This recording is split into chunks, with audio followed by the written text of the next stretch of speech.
This is Plus TV Africa, and we thank you for joining us today as Muslims all over the world celebrate Eid al-Kabir. I am Felicity Ezewike. Messages have continued to pour in as Muslim faithful all over the world celebrate Eid al-Kabir. It is the second annual celebration observed by Muslims. It falls on 10th of Dhul Hijjah, the last month of the Islamic calendar. Worshippers are dressed in their best clothes from Cairo to Dakar, Mogadishu to Abuja, Khartoum to Addis Ababa, Yaoundé to Brazzaville, and Harare to Windhoek. They're marking the day with prayers said at open-air prayer grounds or in mosque. After the prayers, usually led by an imam, they head home to slaughter their animals, also an act of worship as per Islamic tenets. The animals accepted for purposes of these acts of worship are camel, cattle, sheep, and goat. A Muslim is supposed to share his sacrifice into three parts, a third for his family, the other to his acquaintances, and the last as gift to other people. In keeping with the Eid al-Kabir celebration, President Muhammadu Buhari has called on Nigerians to rise above personal, group, sectarian, and other interests and unite. The president, who made the call in his Salah message to the nation on Monday, asked citizens to promote harmony and tolerance in dealing with one another at all times. President Buhari also urged all Muslims to use the Eid al-Kabir celebration for sober reflection and self-examination, as well as strive to be good ambassadors of Islam by upholding high moral values. Meanwhile, the President of the Senate, Dr. Bukola Saraki, has asked Nigerians to imbibe the spirit of peace and unity as they celebrate the Eid al-Kabir festival. He also called on Nigerians to engage in more charitable endeavors and spiritual intercessions for the nation. In a statement by his spokesman, Yusuf Olaniyonu, the Senate President urged Nigerians at the Eid praying grounds to call on Allah to restore peace in all parts of the country, strengthen unity in the country, and rebuild the economy. Governor of Lagos State, Nigeria's commercial hub, Mr. Akinwumi Ambode, has called on Muslims in Nigeria to embrace the values of sacrifice, love, and continue to foster unity as they join their counterparts worldwide to celebrate this year's Eid al-Kabir festival. In a Salah message signed by his Chief Press Secretary, Mr. Habib Aruna, Governor Ambode said the period of the celebration was a clarion call for Nigerians to imbibe the lessons of the season, such as selfless sacrifice to God and humanity, sacrifice and sincere commitment to religious conduct in their private and public life. He explained that the significance of the season should be beyond fasting, adding that as Muslims prepare to offer animal sacrifices in the prescribed days of the festival, the real essence should be to encourage piety, self-discipline, and sacrifice. Across the world, the Eid al-Kabir celebration is ongoing. Here in Nigeria, the federal government declared Tuesday, the 21st, and Wednesday, the 22nd of this month, as holidays in commemoration of the annual Islamic celebrations. For some Nigerian Muslim faithful in Lagos, the current high price of a ram, the sacrificial animal, is not so pocket-friendly. In our market survey, David Alabi reports that the price of small, average, and large rams cost between 40,000 naira and 100,000 naira. This is Ijora Olopa, a popular livestock market here in Lagos State, Nigeria. Now, it's quite interesting to note that this spot hosts no less than 80 livestock farmers, and it has quite an interesting number of livestock as well, about 1,000 cows, goats, and rams. Now, there's less than 24 hours to the celebration of the Eid al-Kabir, which is supposed to take place tomorrow, and Muslim faithful have to come here, make their selections, and then to be able to participate in the Feast of Sacrifice. Our first stop at the market is Alamuz. He talks about the day's sale so far. I don't see people because as of last year, every ram that is here as last year is almost 30, but now look at it. This one is 75 last, and this one is 65. Like this one now, we are selling it 80 last. This one is the same thing with this one is 75 last. So this one is 90. I cannot reduce anything there. This one is 100. This watch one is 100. So we said we are selling that they're using 5,000 to sell it as our profit. We also spot some customers trying to get a good bargain. Last year, probably the price would have been around 40, 45. But you know, now you have to put a little bit extra, like 25 ahead. Away from the purchase of the ram, the preferred livestock for sacrifice, a cleric highlights the significance of the day's celebration. One is spiritual, is social, and is economical. It's spiritual in the sense that it's what we call Qurban, to make you closer to God. The celebration like this in Islam are to remove the barrier of separation. Of course, it started with our father and the father of faith. But as Christians and Muslims, you know, Abraham, we all link back to him. The Muslims, we are related to Abraham from Ishmael, his first son, who was born in Arabia, who was a sacrificial child, you know, and then the Christian is Isaac, which is Isaac, which is the one that was born in Palestine, and then the Christian faith were linked back to him. About 40% of Nigerians are Muslims, some of whom have traveled to Mecca in Saudi Arabia on pilgrimage, accomplishing one of the 5 pillars of Islam. Tomorrow starts for most Muslim faithful with a call to prayer and greetings of Eid Mubarak. Reporting for Plus TV Africa, David Alabi. Away from the celebrations for a bit, the Abuja division of the Federal High Court yesterday restrained the Economic and Financial Crimes Commission, EFCC, from conducting further investigations into the finances of Benue State. The court directed the anti-graft agency to suspend action pending the determination of the suit that was lodged before it by Benue State government. Justice Nnamdi Dimba, who sat as a vacation judge, gave the preservative order on a day EFCC honored a summon the court issued it on August 9, following allegations that it froze Benue State's accounts. The former vacation judge, Justice Babatunde Kadri, had, after listening to submission by counsel to Benue State government, Mr. Emeka Atiaba San, ordered the EFCC to appear in court to explain why it took the action. However, shortly after the summons was issued, the anti-graft agency defrosed the accounts. While adjourning the case till August 29, Justice Dimba warned that none of the parties should take any action capable of destroying the subject matter after suit. The Executive Director, Presidential Committee on Victim Support Fund, Professor Sunday Ochoche, has disclosed that the committee earmarked 700 million naira for the reconstruction of the destroyed public institutions in Benue State. Ochoche said the intervention would be in 3 local government areas, Guma, Logo, and Agatu. He also explained that 28 public institutions will be rebuilt, and 23 of them will be schools, while 5 will be health clinics. In his speech, Governor Samuel Ortom, represented by his deputy Samuel Abonu, appealed to the committee to build and equip the clinics, while the state government will stock them with drugs. Ortom commended the committee for its quick response to his request, stressing that it risked the lives of its officials by visiting the affected areas, even when the killings were raging. Boko Haram insurgents have killed scores of people in the last 3 days in Borno State, Nigeria.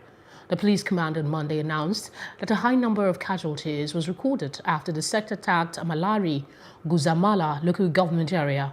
The Commissioner for Police, Damian Chukwu, told journalists in Maiduguri that about 40 houses were burnt. He said Boko Haram group attacked Malari village in Guzamala local government area at about 2,000 hours 3 days ago. Luckily enough, the men of the police engaged them, but they fired RPG into the village and about 40 houses were touched. The U.S. Embassy has announced that it will reopen its Abuja consular section on August 24 for full services for both visas and American Citizens Services, ACS. The embassy said this in a message on its website.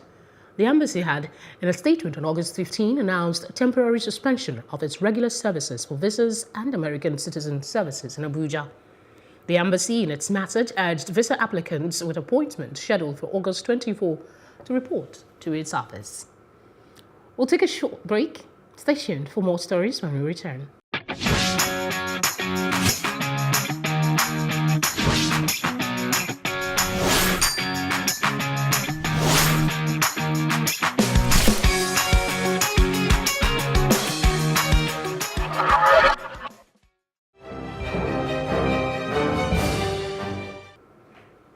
The Ebola outbreak in Eastern Democratic Republic of Congo has continued to rise.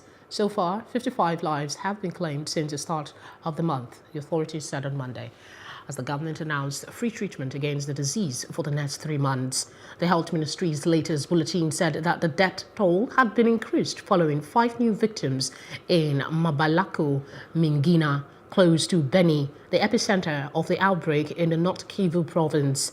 In all, 96 cases of hemorrhagic fever were reported in the region, 69 of which had been confirmed, and 27 were seen as probable, the ministry said. Experts have downplayed fears of Crimean Congo hemorrhagic fever, CCHF, with regards to sacrificial animals, a local media outlet reported on Monday. Ticks stop laying their eggs when the temperature crosses 34 degrees Celsius, causing the virus to lose its severity since the Congo virus is tick-borne, they explained. Infection causes symptoms such as muscle pain, dizziness, vomiting, high fever, and sensitivity to light. Death may occur if urgent medical care is not provided. Experts explained that people can be infected with the virus if they come in touch with the saliva or blood of an infected animal, but that people need not fear the virus since temperatures in Pakistan are high during the summers. A Kampala Metropolitan Police spokesperson says over 70 people were arrested during sporadic protests in the Ugandan capital. The protests were staged over the arrest of Robert Kyagulanyi, an opposition lawmaker and musician known as Bobby Wine. This comes even as indications emerged that Sierra Leone will introduce free education for all children, fulfilling one of the electoral promises of leader Julius Amado Bio. When we return, we will bring you updates on new attacks in Kabul and much more. Don't go away.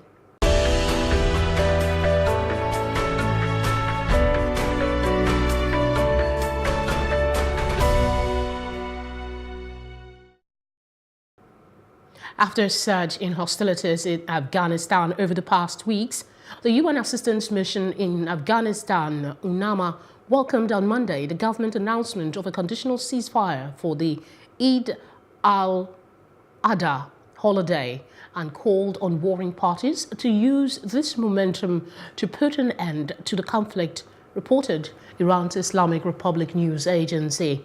If it holds, this will be the second ceasefire between the government and the Taliban to be respected since conflict started in Afghanistan almost 20 years ago, following a brief pause in mid-June during the 3-day Eid al-Fitr celebrations. In July, UNAMA released figures highlighting the tragic toll the conflict has had on civilians, revealing that the first half of 2018 was the deadliest for Afghans since UNAMA began documenting civilian casualties in 2009. The Taliban fired several rockets towards the presidential palace in Kabul, Afghanistan, as President Ashraf Ghani was delivering a televised speech on Tuesday, with one rocket landing near the U.S. embassy, according to Afghan forces. No injuries were immediately reported, but security forces are currently engaged in a gun battle with militants in the southwest of the city. The attack comes just a day after the terrorist group abducted more than 100 people after ambushing a convoy of buses. Nearly 150 people have since been rescued. However, 21 remain captive, according to Afghan officials. The fate of 177 people on board the Italian Coast Guard ship, the Diciotti, is still uncertain. The boat finally docked in the Sicilian port of Catania at 11:53 p.m. last night, ending the standoff with Malta over where it should disembark. But Italian Interior Minister Matteo Salvini has not given authorization for the refugees and migrants, who are mostly from Eritrea or Somalia, to disembark.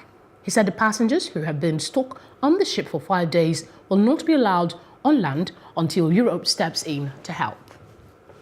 An Indonesian court has sentenced a woman who complained about a noisy mosque to 18 months in prison for blasphemy.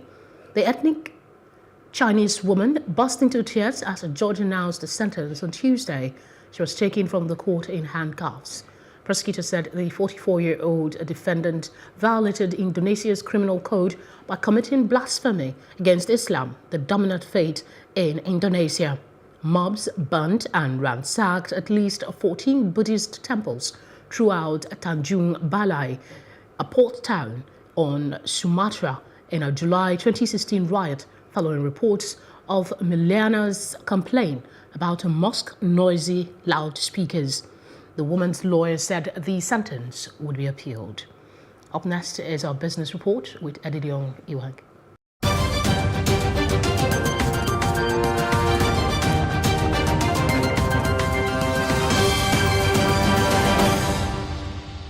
This is Business News and I'm Edidion Iwang. Well, the National Bureau of Statistics has refuted reports that the economy is still in the woods. In a statement released by the Bureau, the head of Public Affairs and International Relations, Mr. Sunday Ichedi, insists the economy is out of recession and at no time did NBS or its chief executive officer state otherwise. Well, the Statistician General and the Director General of NBS, Dr. Yemi Kale, during a TV program over the weekend, stated that conflicts between farmers and herdsmen dragged down the gross domestic product in the second quarter of 2018. Our total foreign investment report showed that in second quarter of 2018, it increased by 5.97% on a quarter-on-quarter basis. This shows that foreign direct investments now stands at $261.35 million. Although it had a quarter-on-quarter growth in 2018, it fell by 4.75% when compared to the second quarter of 2017. On the second quarter capital importation reports, the National Bureau of Statistics showed that FDI accounted for just 5% of the total capital importation. The report also revealed that equity investment dominated FDI in second quarter, which was 97.85% of the total FDI received in the second quarter. Well, the president of Abuja Chamber of Commerce and Industry, Adetokunbo Kayode, has called for a strict enforcement of the regulations on data protection so as to improve the level of trust between customers and organizations. Mr. Kayode says the need to step up enforcement of data protection was born out of the massive penetration of mobile telephone data availability at disposal of many people. He said the irresponsible use of personal data has led to issues of human rights violation as well as impacting negatively on national security. Well, that is on Business News. When we return, we'll bring you news on entertainment and sports. Don't go away.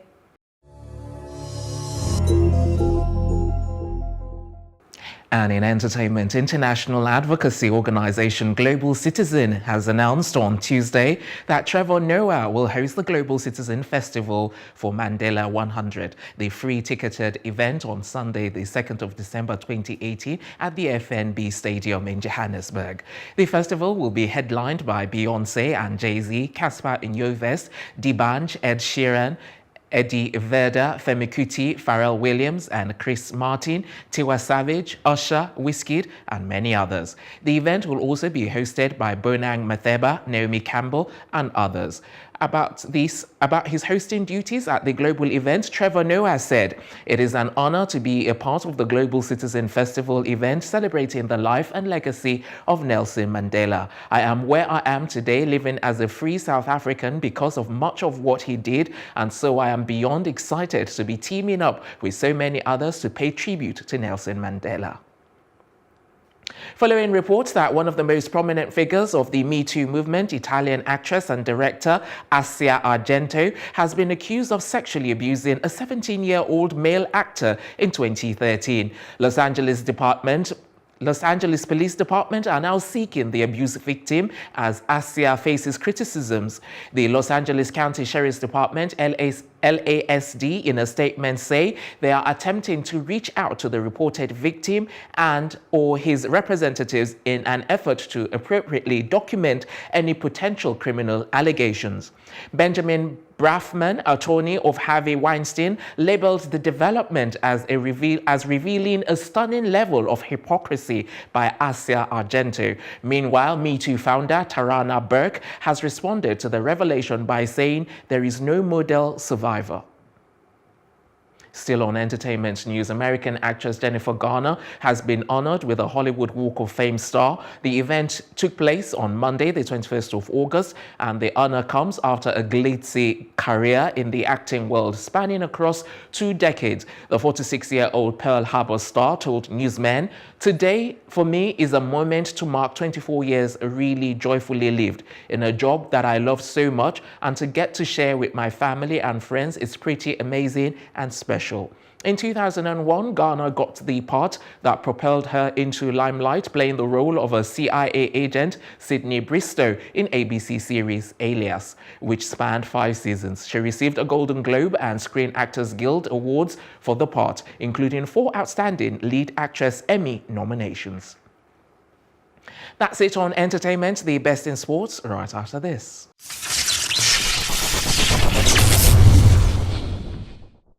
Hello and welcome to Sports Update on Plus TV Africa. I'm Maroon Folukufeji.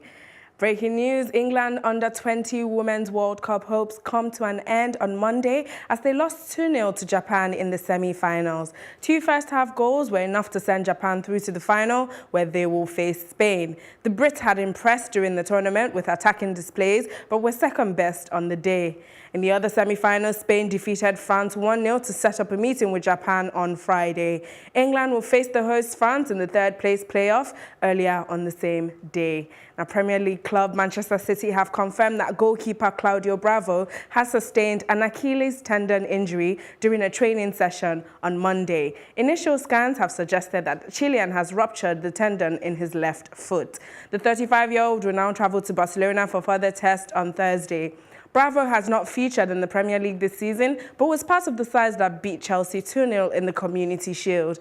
The news is the second injury blow for City in the space of a week after Kevin De Bruyne was ruled out for 3 months with knee ligament damage. That's it on Sports Update. I'm Maroon Folukufeji. Thanks, Morofolu. And that's our roundup of events at this hour. For more news updates, please follow us at Plus TV Africa on Facebook, Twitter and Instagram. You can also subscribe to our YouTube page at Plus TV Africa. We'll be back later with more stories making the headlines. To join us again, my name is Felicity Ezewike. Have a great day.